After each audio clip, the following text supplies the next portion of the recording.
Motinagar school মাঠে Motinagar play সেন্টারের উদ্যোগে আয়োজিত অটল স্মৃতি ফুটবল নকআউট টুর্নামেন্ট ফাইনাল খেলা শুভ উদ্বোধন করেন শনিবার দুপুরে রাজ্যের মুখ্যমন্ত্রী প্রফেসর ডক্টর মানিক সাহা। তাছাড়া এই দিনে উপস্থিত ছিলেন রাজ্যের মন্ত্রী টিঙ্কু রায়, উপস্থিত ছিলেন রাজ্য শিল্প উন্নয়ন নিগমের চেয়ারম্যান নবাদুল বণিক, উপস্থিত ছিলেন সিপাহীজলা জেলা পরিষদের সভাধিপতি সুপ্রিয়া দাস দত্ত, এলাকার বিধায়িকা অন্তরা সরকার দেব সহ সমাজসেবী সুবীর চৌধুরী। উক্ত অনুষ্ঠানে উপস্থিত অতিথিদের উত্তরীয় এবং ফুলের তোড়া দিয়ে বরণ করে নিলেন উক্ত খেলা কমিটির নেতৃত্বরা। এদিনে প্রদীপ প্রজ্বলনের মধ্যে দিয়ে উক্ত ফাইনাল খেলার শুভ উদ্বোধন করেন উপস্থিত নেতৃত্বরা। আলোচনা করেন রাজ্যের মুখ্যমন্ত্রী প্রফেসর ডক্টর মানিক সাহা। এদিনের এই ফাইনাল খেলায় বর্ডার কিং একাদশ, সপ্তলক্ষ্মী একাদশ এই দুটি দল ফাইনাল খেলায় জয়লাভ করেন।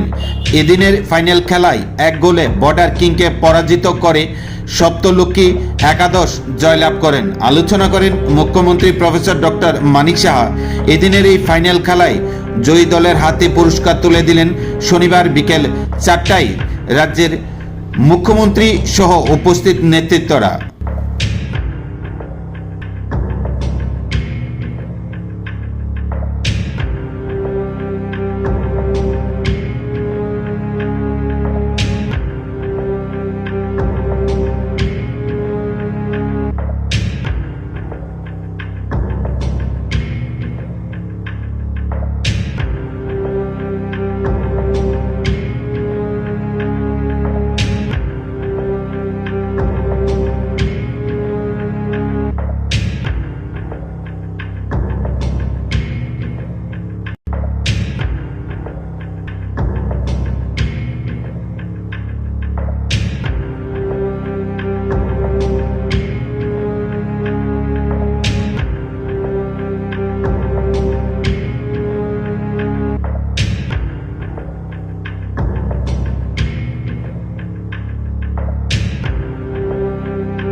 আজকে 8টা টিমের যে নকআউট টুর্নামেন্ট এখানে হয়েছে, আজকে তার ফাইনাল। আমার কাছে যা খবর আছে যে ফাইনাল ম্যাচ বর্ডার কিং বনাম সপ্তলক্ষ্মী এই দুটো টিমের মধ্যে এখানে খেলা হবে। প্রচুর মানুষের এখানে সমাগম। আমি একটু আগে আমাদের মাননীয় মন্ত্রী বাহাদুর টিঙ্কুবাবুর সাথে কথা বলছিলাম যে গ্রামে গঞ্জে আসলে বোঝা যায় মানুষের যে খেলার প্রতি যে আগ্রহ এবং যেভাবে উপচে পড়া ভিড় এখানে আমরা দেখতে পাচ্ছি, শহরে কিন্তু আমরা সেই জিনিসটা আমরা দেখতে পাই না।